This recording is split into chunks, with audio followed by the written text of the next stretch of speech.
What you are about to hear is highly classified. Pay attention and listen at all times. And most importantly, remember, there are plenty of fish in the sea, especially if your last name is Mooney, thanks to the penguin. Ladies and gentlemen, you are now entering Zone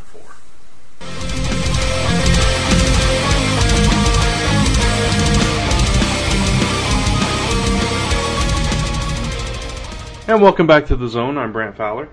I'm Gordon Domowski. And I'm Captain Ron Fortier, and welcome to Zone 4, episode 314. How's everybody doing this week? Doing. Very busy this week. But as Gordon put it, it's the pie episode. I like that. Well, I spent the weekend in Columbus with Rob Davis. For you. And Airship 27 attending Pulp Fest, and I got to tell you guys, I think it was the best one yet. We had a good crowd, a lot of really great panels, and wow, I mean, it was amazing. We saw a lot of our old regular customers, and I guess we've been doing this long enough now, but we're also getting tons of new people, new faces. It was easily the best year Airship 27 has had at Pulp Fest. And so I want to publicly get the word out to everybody who stopped by the table, who saw us, who bought some of our books, who just, hung around to chat, who showed up at, the various panels, including my own new pulp panel that I did on Saturday afternoon. Thanks so very much. And a real tip of the hat to Mike Chomko, Jack Cullers, and Barry Trailer for the part of the committee that puts the show on every year. These guys did an amazing job. And I got to tell you two guys, our old buddy Chuck Loridan, who's one of our staunchest and loyalist Zone 4 Legionnaires who listens to every single episode, immediately came up to me while we were setting up Friday morning and said, "Hey, I was really bummed out." He said, "when you weren't on that last episode where the guys talked about how bad the Ant-Man movie was." Wait, I missed this. Who said the Ant-Man movie was bad? Yeah. Oh, all right. Well, there you go. See, I must be misinformed. Yeah, he was like, "Oh my God," he said, I was so hoping you'd be on that episode. I wanted to hear you dig into, all this ridiculous foolishness and whatever." And hey, look, let's tell our loyal Legionnaires out there who are listening, at one point when Brant scheduled this particular episode, it was like, so maybe we talk about Ant-Man if anybody saw it. Oh, maybe you're Fantastic talking, Four. Fantastic Four. Yeah, I'm sorry. Yeah, I was about to say I was confused. I'm sorry. Okay, let's rewind this. Okay, let's rewind, jump back, go back in time. You know what? I've got Ant-Man on the brain, obviously, for just the opposite reason. Guys, exactly. Because it really was one of the best movies of the year thus far. Right. But no, obviously, Chuck wanted to know why I wasn't on the episode that you guys talked about, the fantastic flop. Oh, yeah. As my buddy Rob calls it, all right? And no, I mean, would you do that last episode, Brant? I believe it was last episode. It probably was, yeah. So does and speaking of last episode, if I can just cut in for a second. Go. I want to send a very special message to Chris Ventura. Chris, we love you, man. You're part of the family, but you really need to cut down on the Slurpees, dude, because that end of episode rant, you need to cut down on the Slurpees and maybe a little anger management. That's all I'm saying. Yeah. So I mean, I know the three of us have not seen this turkey. No. Do you Thank guys? God. All right, and so who amongst our buddies has seen it? Derek Ferguson went to see it and posted a review. And the thing with Derek is he's probably the kindest soul in the world because he was really trying to find good things about the movie. All right, but I mean, hey, what do you say about a movie that within 2 days of it coming out, even the director's panning it? Yeah, exactly. That's. I mean, we mentioned that on the show last time. It was it was crazy that he immediately went into backpedaling mode. No, well, that's because he knows his career's in the crapper now. Right. And here's the even weirder part. In the past week, there's been this kind of weird small subgroup conspiracy theory, which states that the reason why the movie flopped was that so many people were sheep and listened to what the critics had to say and didn't bother giving the movie a chance, and had Josh Trank, that because he was misbehaving on set and having temper tantrums, that this was all, the movie wasn't given a chance. Mm-hmm. To which I say, did you see any of the frickin' trailers and teasers that came out? I mean, this is like if something smells like poo, you don't go walk up and put your face in it to confirm that it's poo. You walk in the other direction. Exactly. Oh, oh, go ahead, Ron. No, again, it's like, and maybe we really shouldn't belabor this subject because it's been done. There are a couple things we do have to cover. One of the actors, and this had me in stitches, and was something that we were talking about at Pulp Fest even. One of the actors made some comment, annoyed at all the negative criticism and how bad things, people were panning it and whatever, and angrily did an interview, and his statement was, and of course, this to me just underlines what was wrong about the movie. He said it innocently enough. Well, we were trying to do something original. I'm like, well, then why didn't you call it something else? Yeah. That's just, there you go. That's just it. Bullseye, all right? This wasn't original. You were trying to ruin a beloved comic book property. There was nothing original in what you were trying to do. If you were trying to do something original, you should have called it something else. You should have given the characters different powers. It should have been original. You didn't do anything original. You just made a mess. Yeah.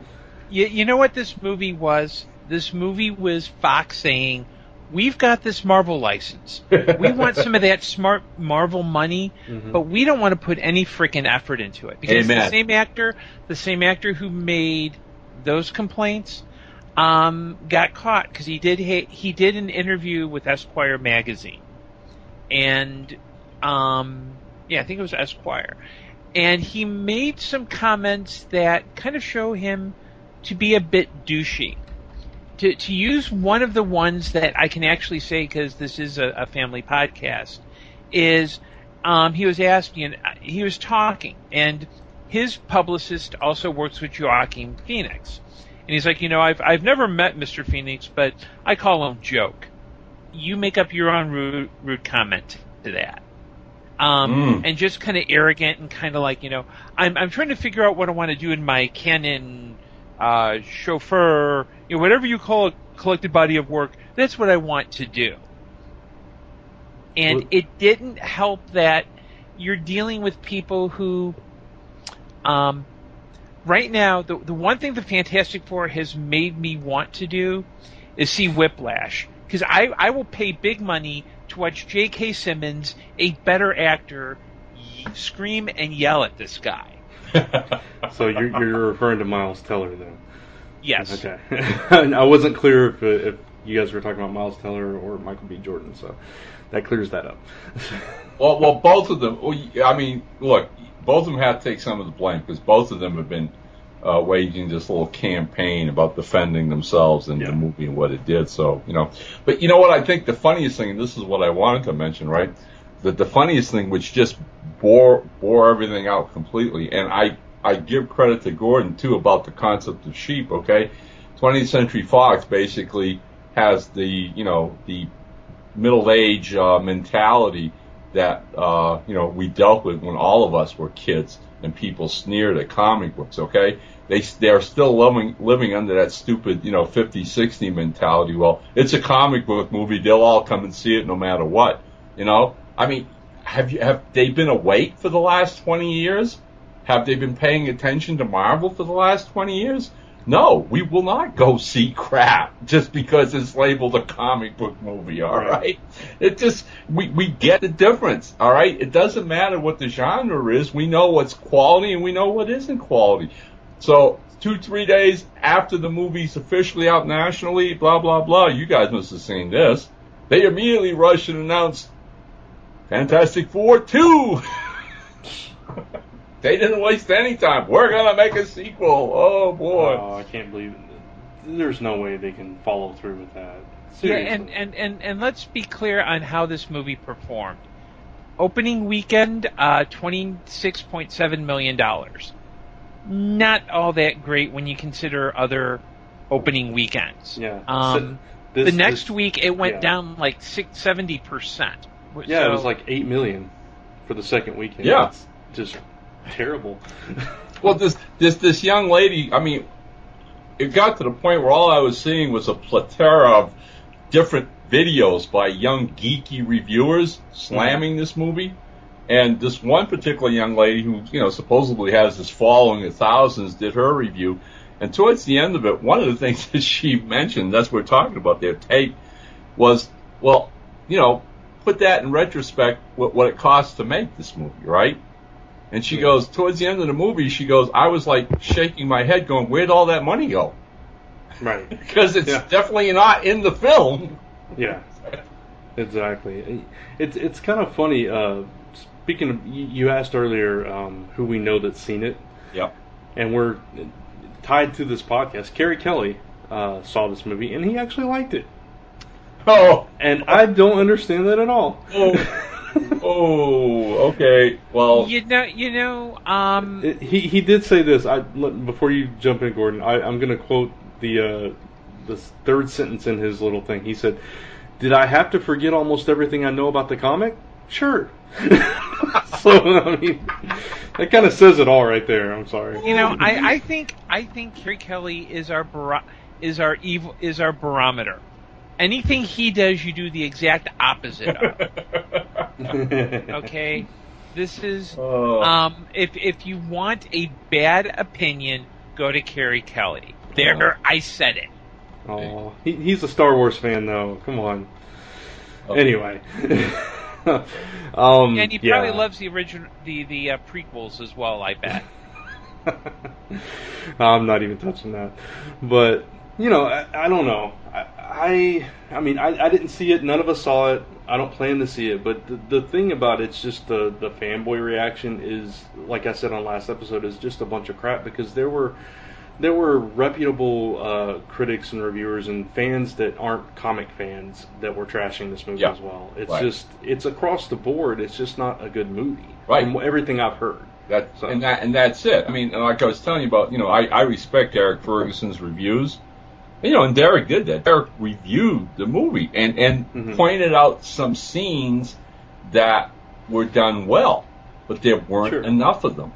And one of the things some of the critiques he had was just that the characters weren't really that well developed, okay? So that when they're in jeopardy, you could care less, all right? I've heard a lot of people say that, yeah. Right, and then the other one was, like, how did he put it? I'm trying to remember. He said the first hour of the film, and again, it's a 2-hour film, all right, if that long, but he said the first hour of the film, again, like what Carrie alluded to, is like maybe if you just forgot for a second where the material came from, he said it looked like it was making a nice little science fiction movie.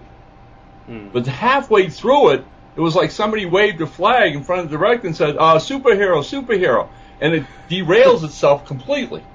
Yeah. It stops trying to be a good movie. It even stopped trying to tell a good story. We got to have a villain. We got to have superpowers. And then, like he said, the elements don't come together. They're not logical. They don't work. The plotting, everything. It's a mess. The movie is a bloody, bloody mess. Yeah. Yeah, and I know some people who have seen it who talked about how there's, and this is going to sound like a weird out of left field, but they thought that the movie was trying to go for a David Cronenberg body horror aspect in one thing. I can see doing a science fiction movie and then launching into a superhero movie, because that's what Fantastic Four is. But when you start throwing in Cronenberg and horror, and there are also some really huge leaps of logic, like at one point, 3 of them minus Sue Storm go into this other dimension. Well, how did she get powers? Yeah. And that there's a huge time jump where you go, oh, okay, well, Ben Grimm's doing this, she's doing that. They're all kind of weapons for the military.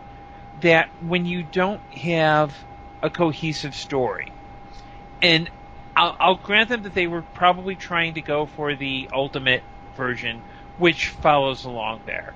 But again, this movie seems like it was Fox saying, we want that Marvel money, and we've got a Marvel thing, but if you look at even Marvel movies that you wouldn't expect to like Ant-Man, very few people say, hey, Ant-Man is worthy of a movie. What did they do? They made it a heist movie with superpowers. Guardians of the Galaxy was kind of a Dirty Dozen with superpowers, Marvel style. So Marvel's at least putting a little thought into, they may not be name brand characters, but we'll give them the quality so that the films can stand on their own. Exactly. What this seemed to me was, okay, we're going to throw in this. We'll throw in a little of that young adult divergent crap. We'll throw in all this stuff because that's what the kids want, without focusing on giving it that solid story and maybe working a little harder to make it not a typical superhero movie. And the sad thing is that a lot of people have said because of this film, Marvel will get the license back. Unfortunately, I think once Deadpool opens and they get some of that big money back, they'll be like, nope. It's ours, and they're going to be very dickish about it. If they've got a tight grip on the X-Men franchise, there's no way they're ever going to let that go. I'm really hoping. I get your point, and I agree with it for the most part. I think they'll just wait a few years until until it's about to expire and make another movie and reboot it again. But I'm hoping that they'll say, okay, we got Deadpool, we got X-Men, that's enough. Let's toss this thing back because we can't do anything right with it. Well, I had friends at Pulp Fest come up to me, and that came up all during the weekend amongst other topics and stuff. And I had friends, honest to God, Brant, who basically said, look, all right, give Marvel back Fantastic Four, but X-Men, keep it Fox. It's all yours. Because I mean, come on, all right. I mean, they're pretty much, that's getting so convoluted, it's ridiculous. So let them have X-Men. We don't care. It's your world. Do what you want with it. But we got Spidey back. Give us Fantastic Four. We'll be happy. Yeah, it is, and honestly, it would be hard at this stage to kind of mesh the X-Men, even if they waited a few years and redid it all. It would be hard to mesh that into this world that they created, the Marvel universe. Yeah, I mean, it could be done, sure, but it would be difficult. No, especially since they put the spotlight on the Avengers as heavily as they had, and with the Inhumans coming up, and the real focus on making that their new version of the mutants. Right. Yeah. So there you go. Hey, to segue out of a bad movie. And what's coming up on the horizon? You guys have already mentioned Deadpool. Of course, Eric Radcliffe's going to be in his glory. I saw the trailers, and I'm like, I'm watching that one on cable. There's no doubt in my mind about that. But anyway, I actually thought it looked really good. Look, you know what? For the character and what I saw in the trailer, I agree. Yeah, you're just not a big fan of the character. Right, that's just subjective. I think this will probably be a very good Deadpool movie. Mm-hmm. But I'm not a Deadpool fan, so it has no appeal for me whatsoever. And like I said, it's going to be one of those late Saturday nights where there's absolutely nothing else on cable. There's a Deadpool. Reduce your costs. Get a few now that's big. But if you're a Deadpool fan, I can easily understand why you're excited, because it looks like they did a good job with it. Bravo. Right.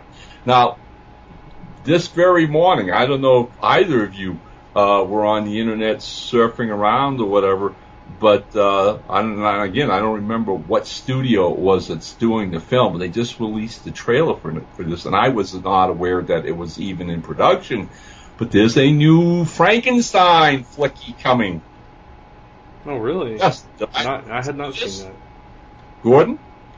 Yeah, I just heard about it this afternoon. I don't know the details, and we really do need another Frankenstein movie. Listen, because I'll give you in. The movie is called Victor Frankenstein, okay? And it's told pretty much from the perspective of his lab assistant, Igor. Okay? But here we go. Igor is played by Daniel Radcliffe. And okay. And Frankenstein is James McAvoy. Wow, okay. So the trailer looks amazing. Absolutely amazing. I'm like, Harry Potter is Igor. Okay, that's. But again, Victorian London, and he's going to create life, and he's trying to get young Igor to be his assistant because they're going to revolutionize medicine. The trailer's out there, guys. Go find it online. It looks very well made and intriguing as all get out. So. It doesn't surprise me as much. I mean, this is, again, one of those classic films that gets redone every 3, 4, 5, even 5 years, Yeah. You know what? I will endorse this film if Aaron Eckhart plays the monster and he goes after, like, fighting demons and because I'm probably one of the few people on the planet that loved I, Frankenstein. Ooh. I have not Good. seen it. Well, thank you, Gordon. I hadn't heard anybody say anything about that, and I'm a big Eckhart fan myself. I never had the opportunity. Like they really promoted it. The film came out and was gone in 3 days or whatever. Yeah. If you're looking for a horror film, you're not going to get it. If you're looking for a kind of supernatural action film, you will get it. All right. Okay. I have to check that out. Interesting. Yeah. I've several times seen it when I've tried to decide to watch a movie over the weekend or whatever, and I'm like, I don't know about that one. So it's good to hear some positive comments. Oh, okay. So what else is on the horizon that we go? Oh, I mean, come on, you Brant mentioned it too. I mean, was it Christmas time? Star Wars hits the theaters. Oh yeah, I can't wait. Do you for realize? That. I do not think anybody can sit back and really imagine how huge that's going to be, because I was talking with my wife the other day about this, and I was like, well, consider the fact, all right? I says, when this came out, we were adults. Our children were small, and they grew up on it. I mean, we loved it. They were mesmerized by it. It was the series that they grew up with. Now, those very children are married and have their own kids, all right? I mean, this reboot, this bringing back these characters plus new characters, I cannot, my mind boggles at how huge this is going to be worldwide, all right? And if you've gone into any Target or Toys R Us lately, they're already gearing the shelves. They're emptying up quadrants of the store for all the toys and the merchandise that come out of this thing. Oh, of course, they have to. I mean, come on. Well, yeah. So it's Star Wars. Right. It's not even our kids. We're excited. Our adult kids are excited. Our grandkids are excited. Wow. Yeah. I mean, it's gonna be huge. It's everything we've seen so far just screams the originals. It doesn't scream prequels. It seems faithful. I'm hoping it really is. And we've at D23 this past weekend. There were interviews with the creators. They were showing off costumes and things like that, just getting people excited. No new footage, from what I understand, but still, it's just Star Wars is going to be all the talk throughout the fall. And we got to see a cast photo from Rogue One, which is going to be the first solo Star Wars movie coming out. Really? Next year, yeah.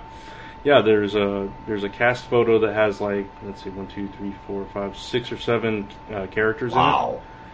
And it's based on obviously the Rogue One squadron. Right. So that's gonna be their first solo movie, and it looks really good. Oh, man. Yeah. I was a little skeptical about the solo movies, but they're kind of getting me excited for them. And of course, Disney's pulling out all the stops because they know how big the film is going to be and the subsequent films. I'm sure you guys saw this online. All right. I mean, again, same idea. They're converting acres from both Disneyland and Disney World for these huge Star Wars exhibits, scenes, and rides that they're getting to place now.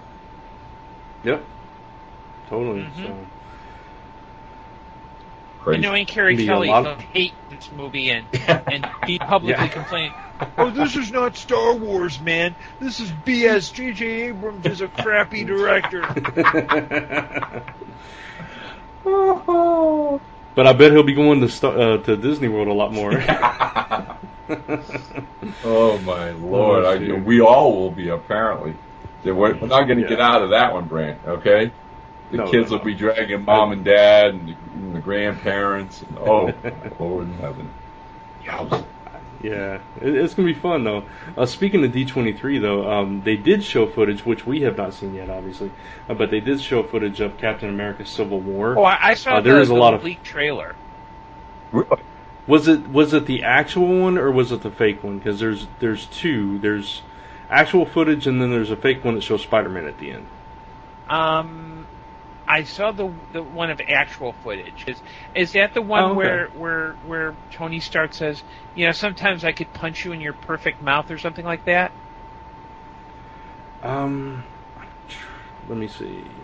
It's the one where Ant-Man thanks them for thinking of him. Yeah, that's the one. Okay, okay. I have not seen it yet. I wasn't aware that it actually leaked. So that's cool. It was really good footage, though, right? Mm-hmm. Really good footage. Yeah, I'm just excited. I've read the description of what the footage was. Now I'm gonna have to go look it up. Yeah, me too. Now you've got Hopefully me it's still celebrating online, here. yeah. Okay. I mean, I saw one of the promos online this morning about Evangeline Lilly being outfitted for her Wasp costume. Yeah. Kita. I can't wait for that either. Yeah, I know there's a scene in it where they're fighting crossbones. Oh yes. Yes. So I'm excited for this. Even the fake trailer got me kind of excited. Just all they somehow got that crossbones footage in that one too. But yeah, I think the actual footage had Doctor Strange in there too, right, Gordon? I don't remember.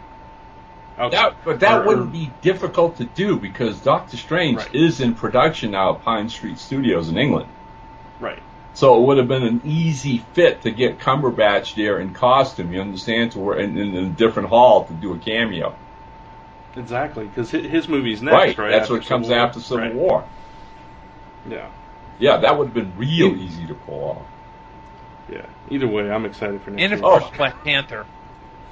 Yeah. Yeah, Black Panther too. Yeah, Oh, absolutely. Marvel. So, I mean, what are you guys hearing specifically on Civil War? Because obviously, it looks like, for the first time ever, Marvel's going to flip things around. And by that, I mean, guys, from day one, the whole thing was always bits and pieces, and then the final, piece, the final puzzle all put together, i.e. when they started what they called then stage one, right?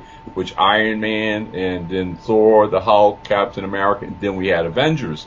So it was always that case of introducing the characters first so we got to know them before you put them in the big team book. But apparently we're getting to Civil War without them at the time actually having Spider-Man. Now they do. And of course, the word is everybody's, pretty much convinced Spider-Man will show up in Civil War. But they're not going to show his origin, are they? I mean, that's ridiculous for Civil War. I mean, my best guess would be he'll show up in Civil War, and then, because they're planning his own movie, that will not happen after Civil War. Right. I mean, this is about within the last year.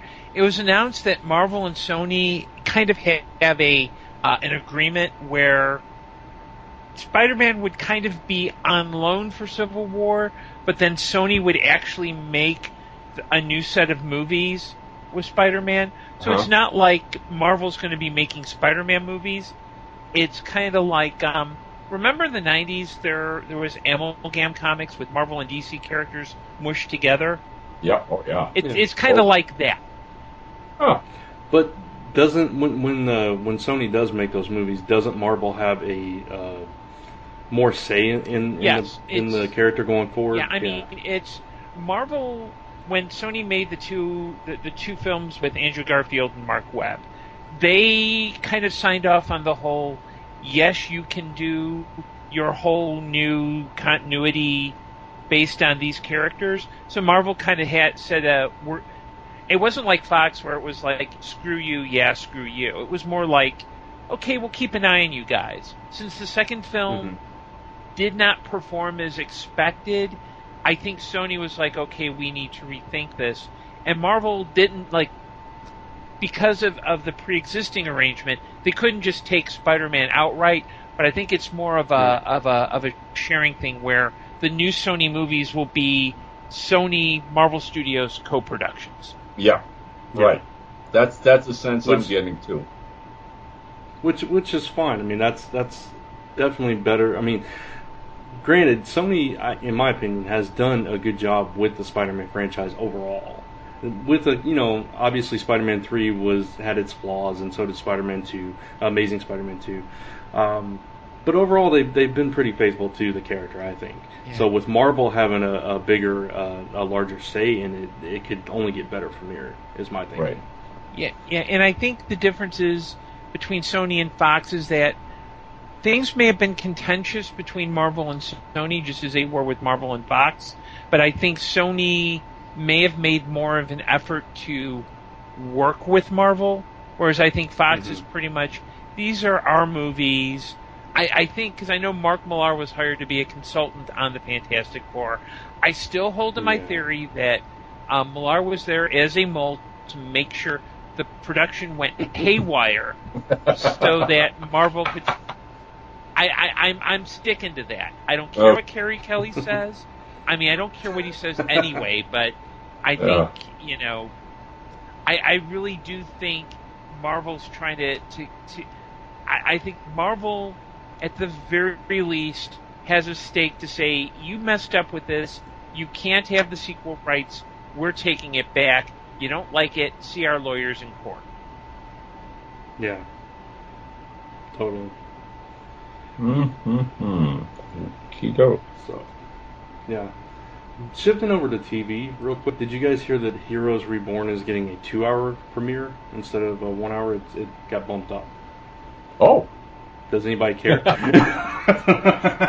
care. We know. Yeah. Well, we know you care, Brant. I've been seeing the trailers, watching shows on the network, and I'm just intrigued by the familiar faces and then the new faces.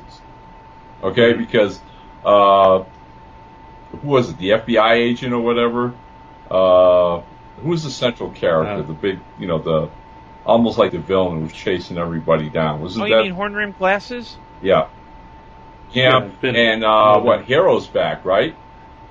Yeah, Hero's going to be there, and Matt Parkman, Greg. Okay. Yeah. Yeah, so it's going to be a mix, right? It's going to be a mix of a few elements from the original series, plus introducing other characters from the from the series.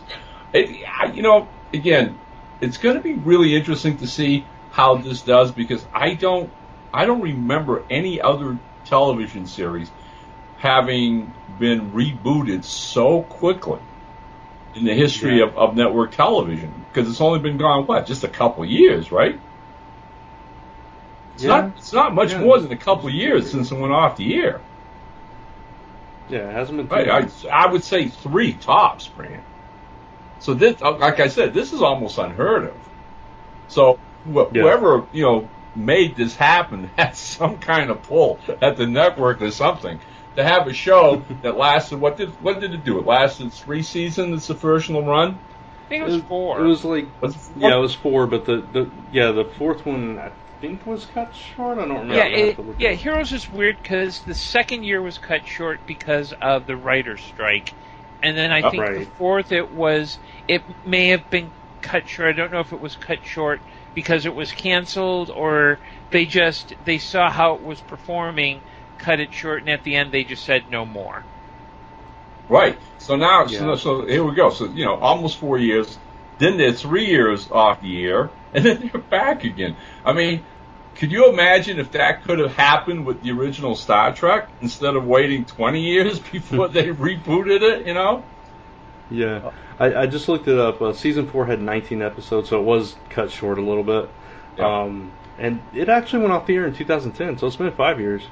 Well, I'm going to tell you right now, Brant, if it does well and sticks around with good numbers, I'm going to be the first guy to go on Facebook and petition to bring alphas back on Sci-Fi. Yes, I completely agree with you on that. Yep. I miss alphas. Oh. Yeah. We've got to do, like, in the future, we got to do an episode just about it. Yes. Just talk about the whole series. Up to the point of that special, and I know Gordon's not a fan, but that's still, to me, a classic episode of Big Bang Theory. Yeah. Where Sheldon called the studios because he was totally pissed that they cut off alphas and he wanted to know what happened. That was a good episode. Yeah. Oh, yeah, because I, watching that particular episode, I was totally on his side. I was, anybody who saw alphas knows that the last episode of season 2, supposedly everybody was killed off. Yeah. It's like, okay, so there's your cliffhanger. I mean, so what happens? Yeah. And in the whole episode on Big Bang, Sheldon's beside himself, and of course Leonard keeps telling him, "You're never gonna get through the TV people." You go through the whole half hour with the subplots and everything, and at the last 5 minutes of the show, Sheldon gets through to one of the showrunners, Gordon, and he's lambasting the guy, right? And you're only hearing one half of the conversation, and then there's this pause, and you the guy's telling Sheldon something, and then Sheldon's going, oh, yeah, okay, well, yeah, right, that makes sense. Okay, thanks. And he hangs up. And Leonard looks at him, he goes, oh, you just told me why it ended like you did. Made perfect sense. And he walks away. I'm like, yeah. Oh, yeah. And that's why cliffhangers drive me nuts. All right. I mean, why studios started doing them? I mean, there's never a guarantee you're going to get renewed or come back for another season. But you pull this off, and you really screw over your watchers, your viewers. Yeah, I think if a show goes at least a season, and it's on a cliffhanger, you should at least do a wrap-up TV movie. Yeah. Just to give the fans closure. Oh wow, God! Look! Remember the hue and cry on Firefly? Oh yeah. Exactly. And they got the movie. Yeah, but it wouldn't be the first time a sci-fi show decided to give sci-fi the finger. I mean, when Farscape ended, they were canceled in the middle of their 4th season, and they were told, okay, you now have enough time to wrap it up, and the producers said nope, because at the end of the 4th season, most of their lead characters were either killed or hurt somehow, and it was like, okay, sci-fi, deal with it. And then a few years later, we got Farscape: The Peacekeeper Wars. So, if heroes can be brought back after a prolonged thing, I think at some point someone's going to look and go, "Oh, okay, alphas.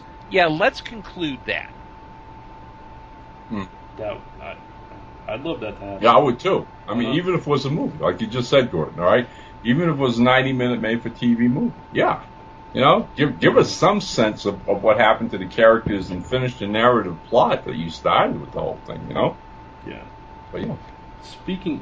we can have a whole discussion on this, and I'll let you run with it, Brant. I just wanted to say, for years now, there's been a lot of talk, and it seems to be solidifying that Michael Straczynski is really... talking with studios about, with Warner Brothers apparently, about a big budget Babylon 5 movie. Babylon 5, yeah. Yeah, but that's been in talks for like 20-some years. I didn't say it wasn't. All I'm saying is the latest that I'm hearing is that there's an actual finished script that people are looking at. I was never into Babylon 5, but... And cool. And I actually tried rewatching Babylon 5 a couple of years ago. Mm-hmm. And I watched it when it was on, and I wanted to try to rewatch it just to kind of see if I felt it holds up. It looks, I don't think it's aged well at all, because a lot of it is the same sets over and over again. We've seen such advances in CGI that the stuff they're showing, the things that they show look really, really cheap and cheesy, and I don't think it holds up that well. I really don't. So when you say big budget Babylon 5, it's like, why? You may as well make a big budget Voyager movie, Star Trek Voyager movie. Nobody cares about Voyager. I mean, even Carrie Kelly would say, yeah, Voyager, no, that's bad.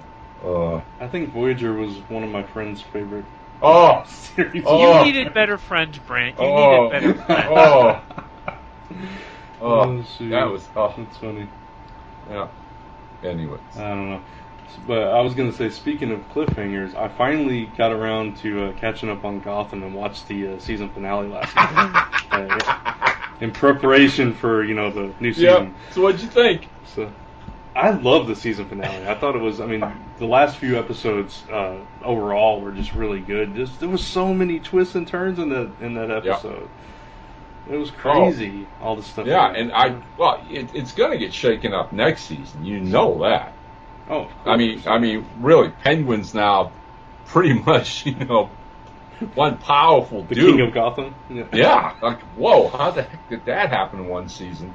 And Michael then on Chiklis. top, that's what I was just going to say. Chiklis is showing up, and apparently, from what we've learned, he's not really a good guy. He's going to start off as a good guy and be Gordon's, new mentor or whatever, but supposedly by the end of the season, he won't be as altruistic as we thought from the beginning. So that's going to be, intriguing to watch.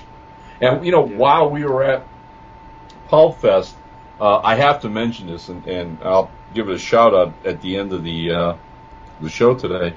But we get very few costume players at Pulp shows. You get one or two, all right? And, you guys will get a kick out of this because I'm going to sidetrack just for a minute. Just digress, okay? Pulp Fest is held at the Greater Cleveland Convention Center. So we're upstairs on the third floor. And Rob and I are going in with our stuff to go set up and to go in the hall. And all these young kids are running around, all right, in crazy costumes, which took me like about 10 seconds to figure out what was going on. And Rob goes, "What the hell?" And I went, "There's an anime convention in town." And sure enough, they had this huge anime convention on the next floor down the hall. And they were everywhere throughout the center, all weekend long. It was nuts, okay? So, going back to what I'm saying, we're in the hall Saturday afternoon, and we look across the hall, people walking around, and there was this woman, she young. She was a very young 40, all right? Dressed up, I kid you not, as the original Flash. She had the whole Mercury, helmet, and she had boots, and she had the red shirt with the lightning bolt. It was awesome.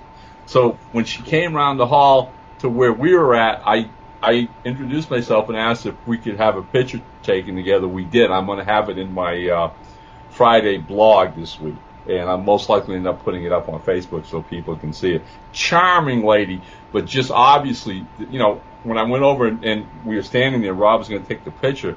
So I says, "Original Flash, huh?" She goes, "I grew up," she says, "getting some of those, reprints and whatever." And she says, "I always thought Jay Garrick was such a great hero." So then I looked at it and I went, "Well, he's going to be on the Flash season 2. And she goes, "Oh yeah, I can't wait." Have you guys seen those promo posters? Oh, you which mean are Flash a takeoff? 137? Yeah. Cover? Yeah, the Flash of Two Worlds, yeah. Oh, I am so psyched about that. Yeah, and Wally West is going to be in there too. Yes. Wow. So, yeah, you got all three generations of Flashes there. I'm excited. I can't wait for it. It's going to be really intriguing because if people remember how the big finale of that series, when the Mercury helmet comes, flying into the the lab, into the tunnel, the futuristic tunnel, all the time travel thing and all that stuff. But I mean, the truth of the matter is they did change the course of time. Yeah. And people are now saying that's going to be the explanation for the existence of the original Flash. Oh, okay. It's going to be like, like, remember when we first created, it's going to be like the Flash from Earth 1 is going to show up. Because somehow or other, what Barry did in crossing the time barrier was open this dimensional portal. Mm-hmm. Right. So I'm thinking they're setting up, like, multiple worlds. Mm-hmm. Totally. Yeah.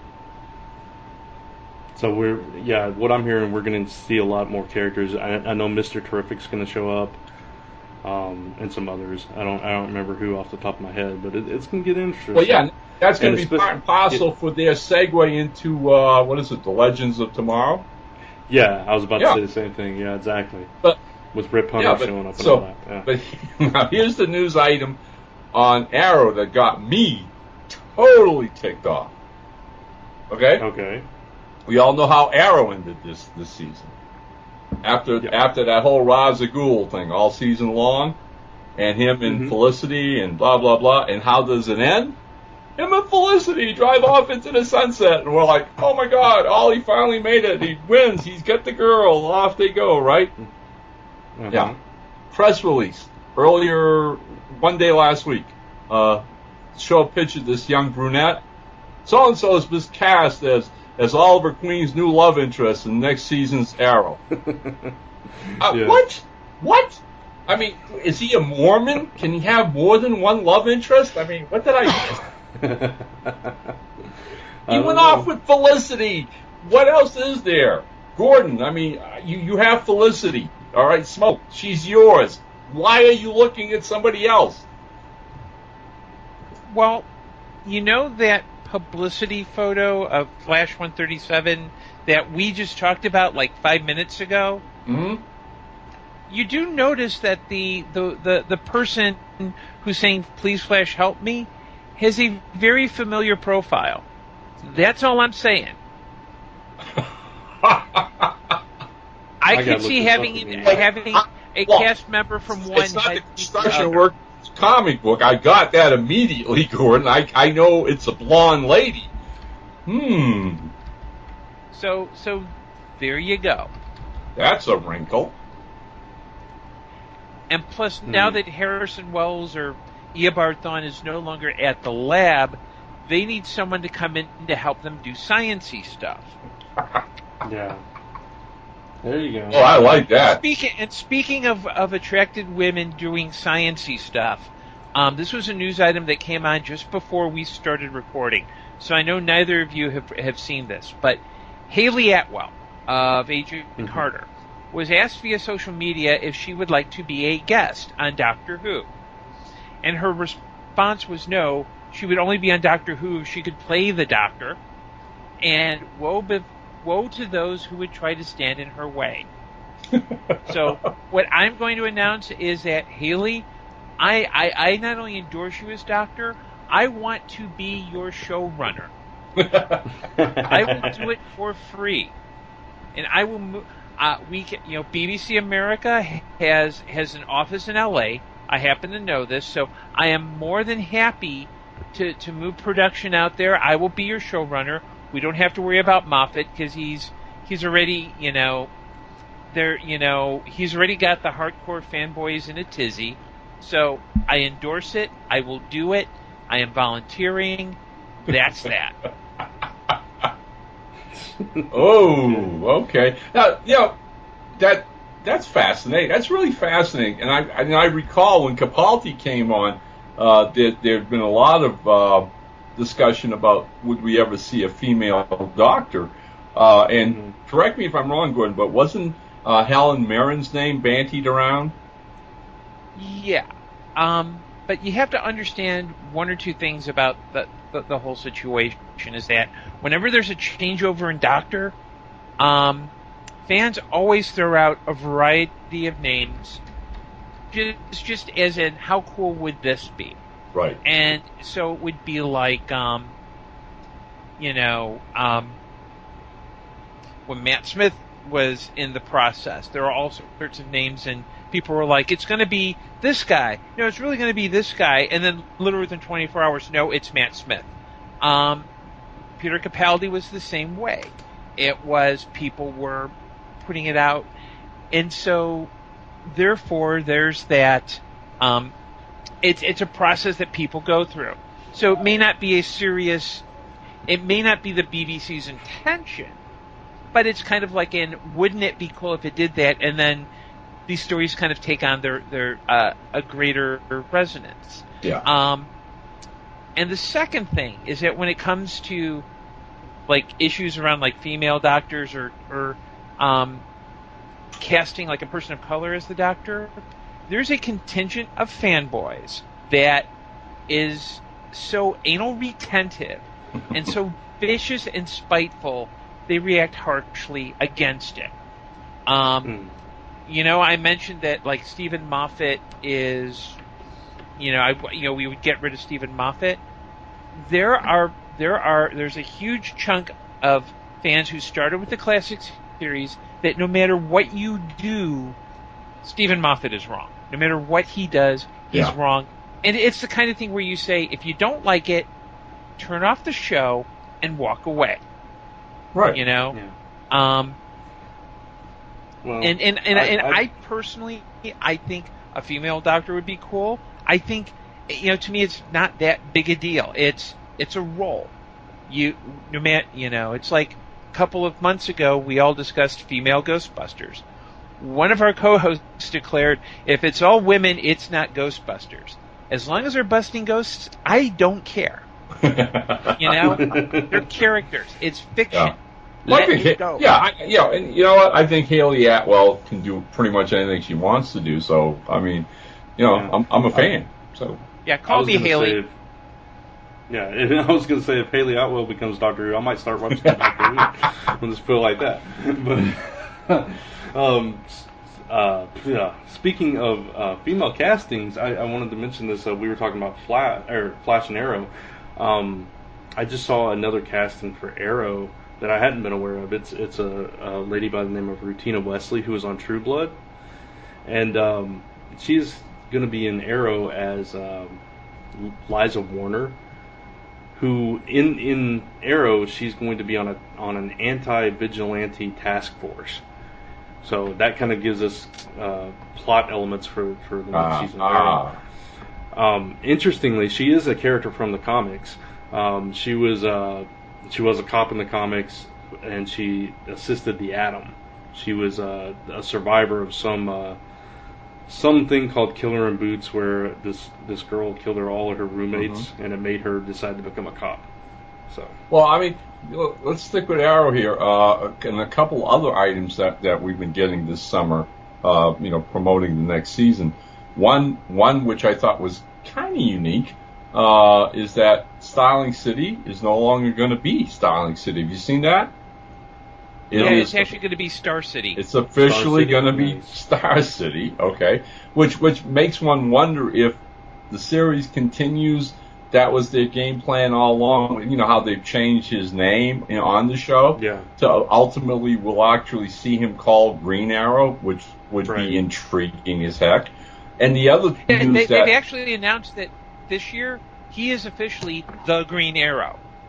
Yeah. Well, see, there you go. Okay, so now here's the other thing that I jumped for joy when I saw it, because I like the character actors so much who played the part, and by having it on network, you knew it was going to get canceled. And that's the gentleman who played John Constantine is going to appear in an episode of Yarrow as John Constantine. Yeah. There's a small part of me that's praying it gets huge ratings that night, that maybe the showrunners aren't thinking of trying to push this and him to WB, because to me it would have seemed a much more receptive studio to do a Constantine, because I really like that series a lot. Yeah, and it would make sense they could pair it up with Supernatural. Exactly. Mm-hmm. Right. And then there you have a crossover between Arrow and Supernatural. There you go. I like that. Hey, Wildstorm did publish Supernatural comics once. See? All right, comics are way ahead of us Yep. here. What can I say? There's precedence. Oh. There's even a supernatural manga.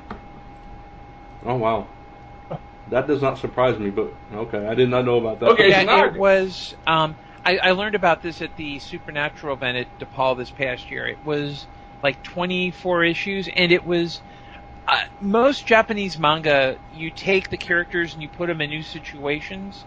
The Supernatural manga actually adapted loosely some of the episodes from, I think it was Series 1, Wow. and a little bit of Series 2. That's Okay. intriguing. Yeah. Yeah, I mean, have either of you ever seen the anime Marvel animation series of Wolverine and Iron Man? I've seen clips of it. I haven't actually seen. I've seen episodes. They're fun. They're intriguing. They're done, anime style, but they're a lot of fun. They're really well done. They're available in the States now. You can get them as DVD sets. Yeah. And I wanted to bring up animation, guys, because since the last time we all hooked up, have either of you seen the new Bruce Timm Justice League Gods and Monsters? I have not yet. Chris and I are going to actually do a live show on it soon, like in a few weeks. Ooh. Yeah, I have it, but I have not watched Okay. it. I've seen clips. I have not seen the full movie. Okay, then no spoilers here. I have it. I watched it. It's amazingly well done. Again, Bruce Timm, Warner Brothers Animation. It is so much fun. I will say this, guys. It was so much fun. It's like, it's like an Elsewhere, DC or what if from Marvel, right? And you guys know all the supposition, the concepts. The thing is, after I sat there and watched it and it wrapped up and, the credits are rolling across the screen, my immediate thought was, oh, please do more of these. I would so love to see more stories of these characters. It's such an original twist on the characters, Batman, Superman, and Wonder Woman. It's amazing. It's really great animation stuff, and kudos to Bruce Timm for coming back to Warner Brothers and doing that. And now I hear in the wind that the next big animation project is going to be their version of Killing Joke. Yeah. Wow. That's going to be that's going to be an interesting one to see adapted into that format. Oh, that's going to be dark and gritty. Especially with all the controversy over that cover. Yeah, recently. there you go. Back again. Yeah, and I'll give Alan Moore something to talk about. Yeah. It's like he doesn't find topics to rant and rave about every other day. Yeah, well, okay. And segueing from dark and gritty, thoughts on Batman versus Superman? The trailer looked really good. Okay. Except for the Jesse Eisenberg part. That I don't like him in the movie. That's going to be I mean, look, Kevin Spacey was a stretch, but him as Luthor, give me a break. Yeah. I'm Aside from that, it looks good. Go ahead, Gordon. I'm sticking to my guns on this one. I think Zack Snyder is good at directing the big trailer moments, many of which were taken from other better source material. But I'm not convinced about this movie. I think this is I think the sad thing is that all all the movie fans and comic fans were like, "Oh no, Zack Snyder sucks, blah blah blah," and Ben Affleck's a lousy Batman, blah blah blah. Opening weekend, they'll not only see this, they will bend over backwards to kiss. They'll want to nominate Affleck for an Academy Award. And I'm sorry, I cannot go there. No, I agree with you. Everybody's going to see this movie. It's Superman and Batman on the screen together. There's no way people are not going to watch it. Right, but you know my thought with that is, and it's gonna become obvious, okay? Because when you look back on Man of Steel, there are elements of Man of Steel that you can appreciate. It's not a perfect movie, but there are elements you can appreciate. And the kicker is, if you're dealing with Graham Nolan and Snyder together, then it came as no surprise that you were going to get a darker, grittier Superman. And regardless of how ambivalent that is or what your feelings are, pro or con to it, in a standalone movie like Man of Steel, like I said, I could be, magnanimous enough to say, well, okay, I liked it. I'll give it 3 out of 5 stars. All right, I own a copy of it. I watch it now and then. I like to perform. Amy Adams steals my heart every time she does any kind of movie. So there were things about it I liked. But here's where I'm getting at, guys, okay? Now, though, what you're going to do is literally put the spotlight on what was wrong about that interpretation of Superman, because in the entire history of DC Comics, which pretty much owes its existence to Siegel and Schuster's giant Superboy, not Superboy, but Boy Scout character, which, as we all know, is Clark Kent. Truth, justice, in the American way. That's always been Superman. And then ultimately, the next two-step was several years later, pajama-clad hero, shaking up the comic book industry and world. We need another one. Bob Kane and Bill Fingers, very wisely said, okay, well, he's the light to the yin and yang. We're going to come up with the dark. And we get Batman. Right. We get it. Here's my thing, gentlemen. Watching all the Batman movies we've seen, from the ridiculous Schumacher silliness to Graham Nolan's eventual Dark Trilogy with what's-his-face in it, basically you can make Batman as dark and gritty as you ever want to do, and it works. Because that's what he is. But you cannot do that to Superman. You can make a standalone movie and push him in that direction, but there's no counterpoint, guys. You understand? He was the solo hero in the movie, fighting the bad Kryptonians and blah, blah, blah, trying to do the noble things.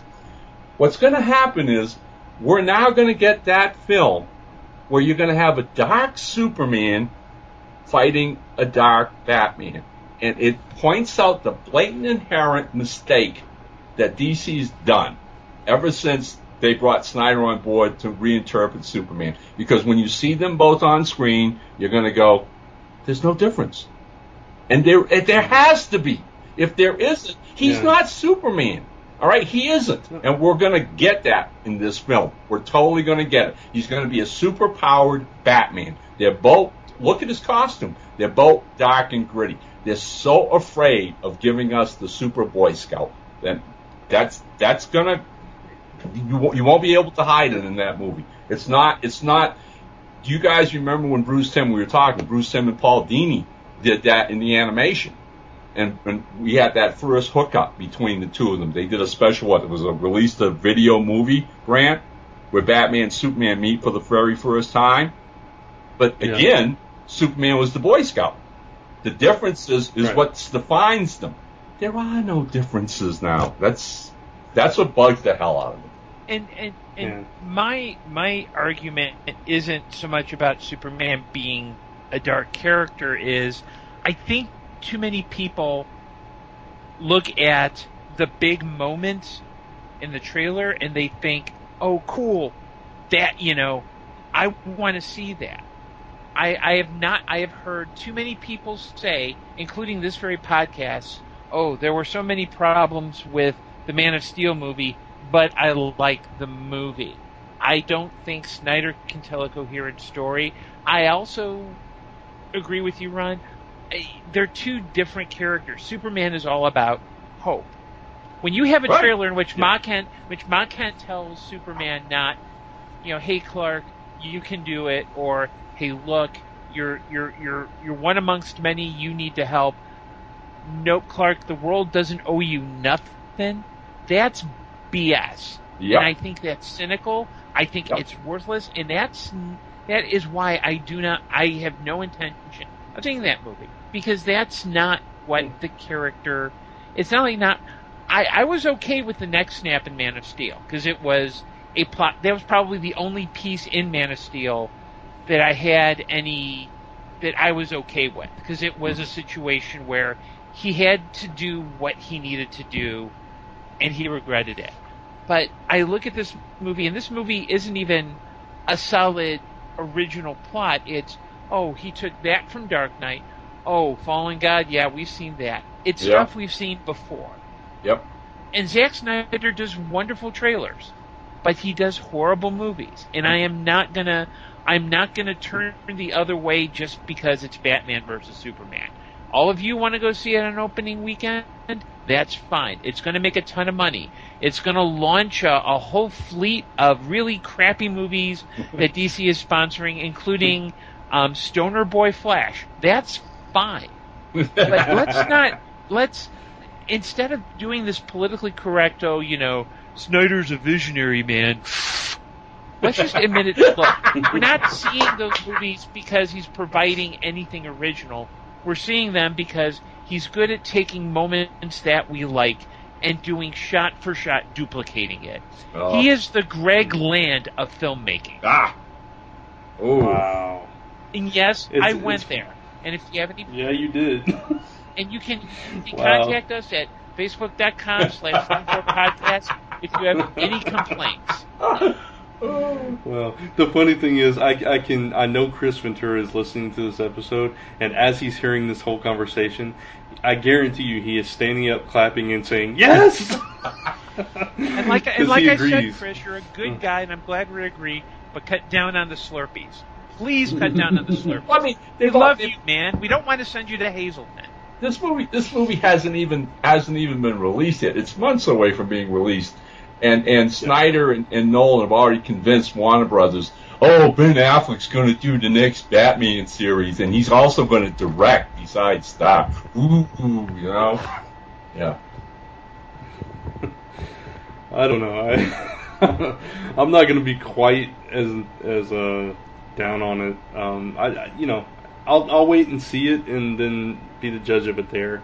I liked Man of Steel. I liked Sucker Punch. I liked Watchmen. I liked 300.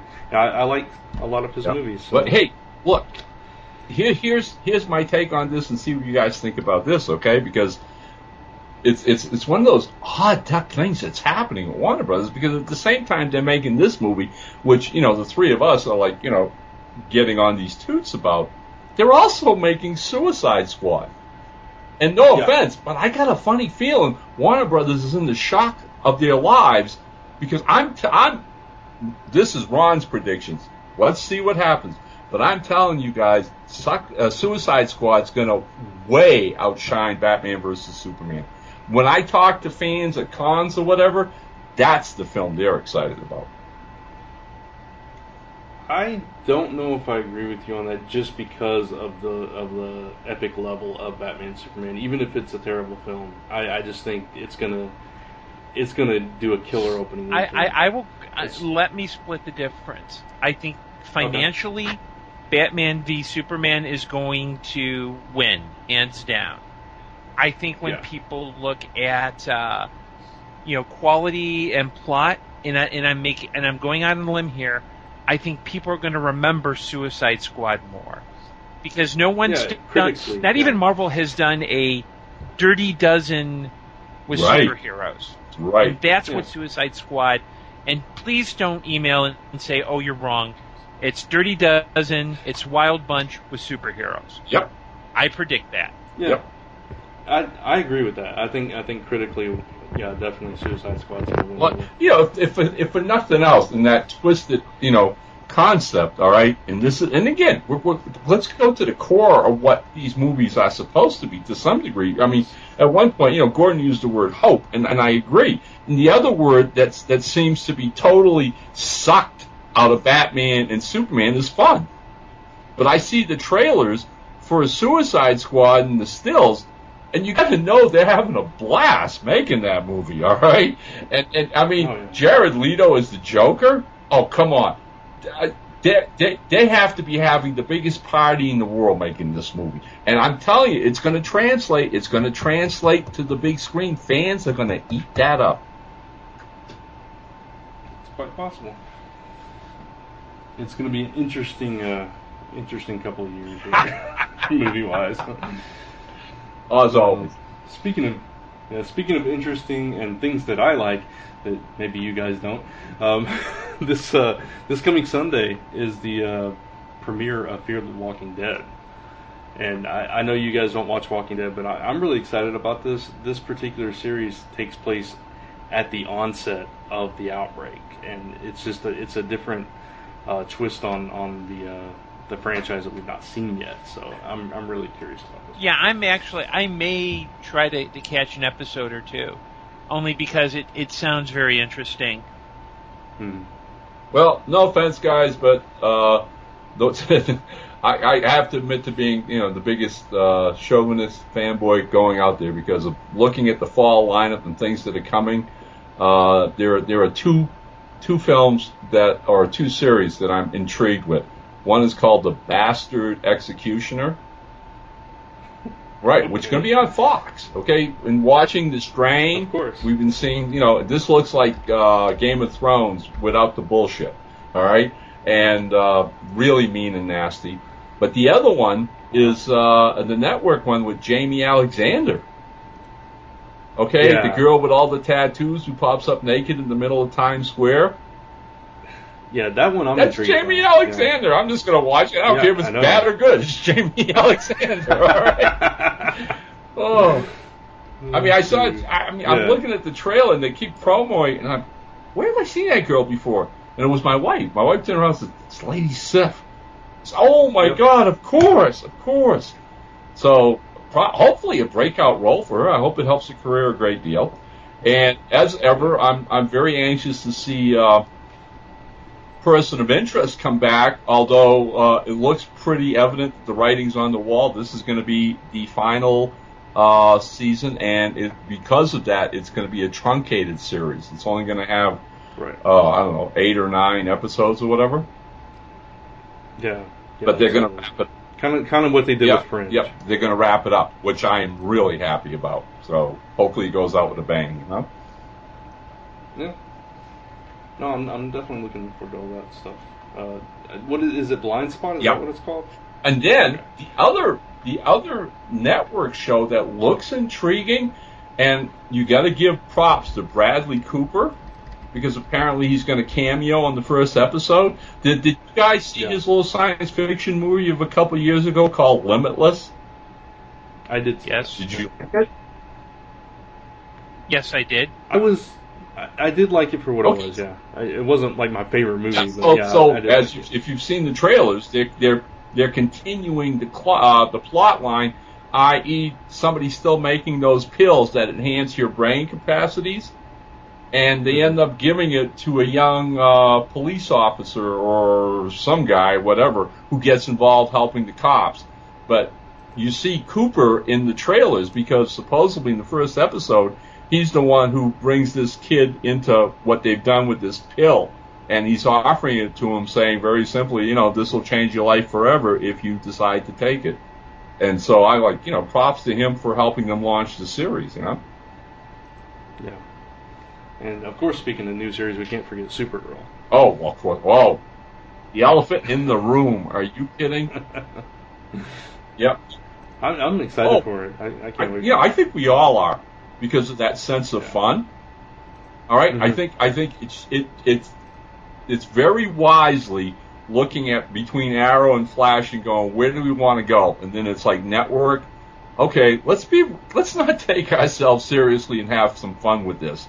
And from the first time I saw the first ever trailer to even the new scenes and the interviews and everything else, again, that's what this series is screaming to me. It's screaming fun. It looks like they're just going to go wild with it. I really, fingers crossed. I hope it flies. And no pun. No pun intended.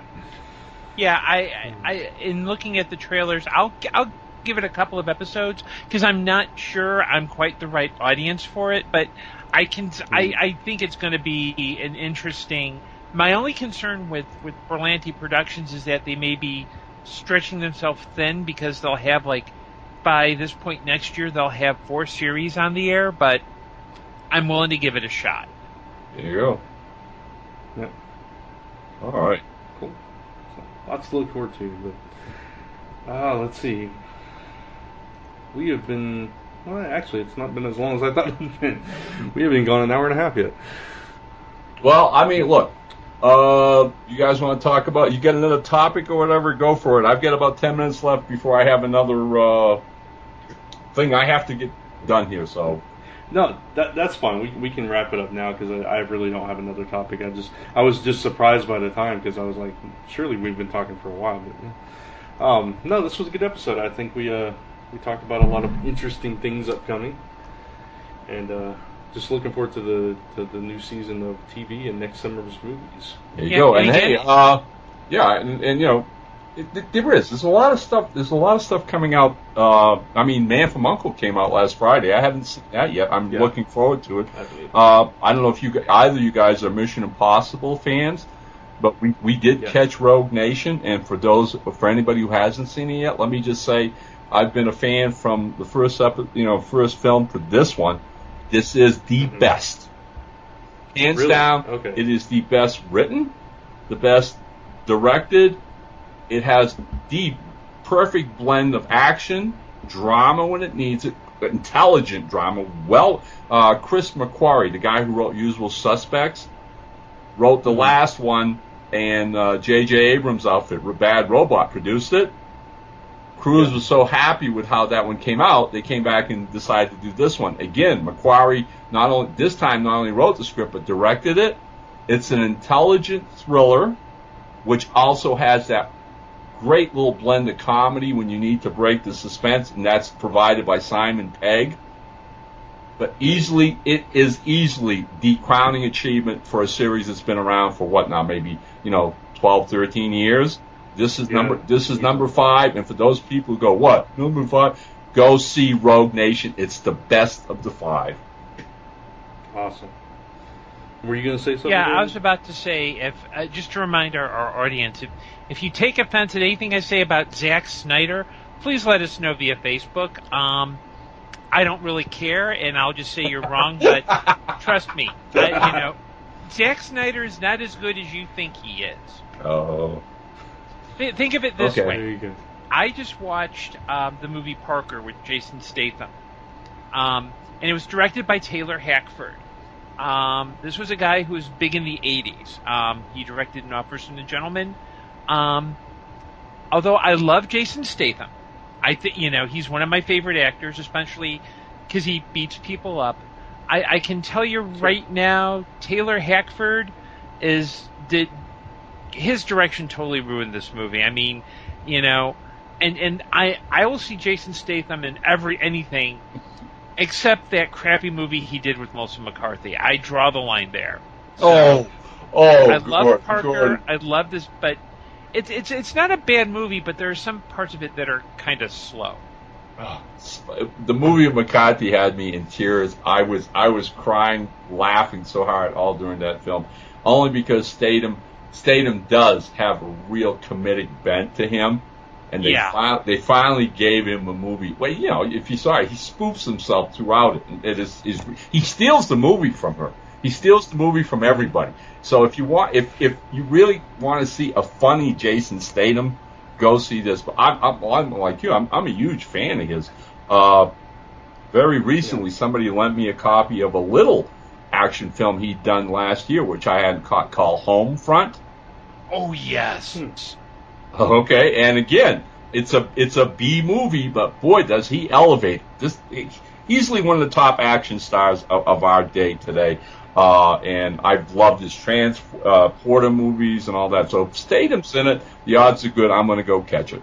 Yeah, and I'm going to I'm working on a script right now. And I know I'm jumping ahead, but it involves Jason Statham and Gina Carano teaming up to beat the crap out of Channing Tatum. I knew that was coming. Yes. Please, I'll go see it right now. I'll buy advance tickets. All right. All right. So I guess this is a good place to end it on that note. Classic Zone 4 ism right there.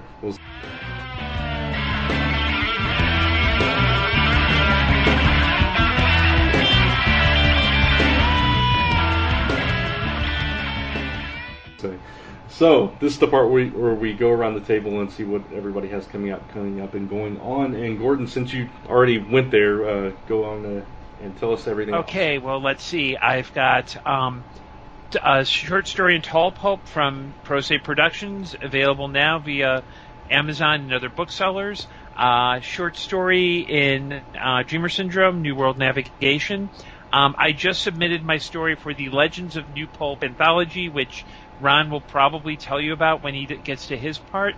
And I have launched I am officially now running the auction for Chicago TARDIS in November. So it's a charity auction to benefit Northern Illinois Food Bank. So what I'm looking for are items of memorabilia that are Doctor Who and or sci-fi related. I am open to anything. So if you have questions, would like to make a donation, we're also going to be this year handling both cash and credit card donations. If you have any questions or want more information, please email me at auction@chicagotardis.com. Awesome. Very cool. And Ron? Okay.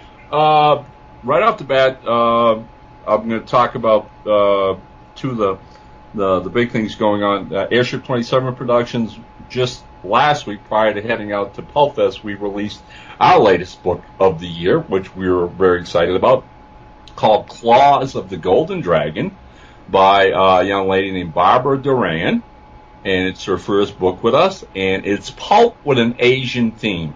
So please, it's available at Amazon, both hard copy and Kindle. Fast-paced action mystery. She's a gifted writer. We're really glad to have her aboard, so go check that out on Amazon.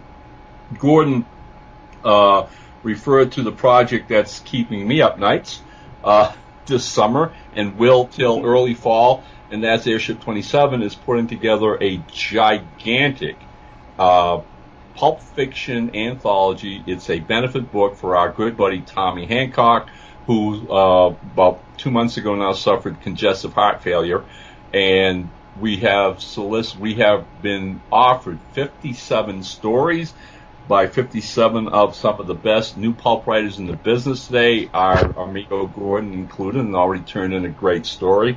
I'm in the process, obviously, of reading and editing that. My co-editor is a good friend of Zone 4 and our pal, Jamie Ramos, who, I have to curse him because he came up with this crazy idea.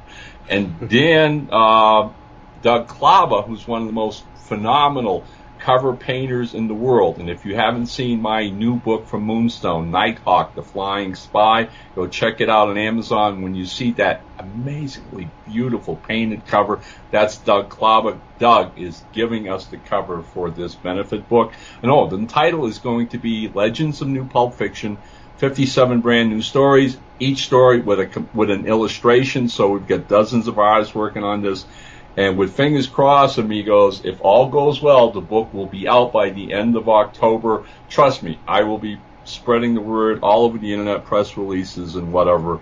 And lastly, just to give people a shout out again of what I've been up to writing-wise, you are going to see another issue of Ron Fortier's Tales of the Macabre, my little black and white anthology from Redbud Studios. Rob Davis put it together from another bunch of shorts that I've done with various artists, and we've assembled it.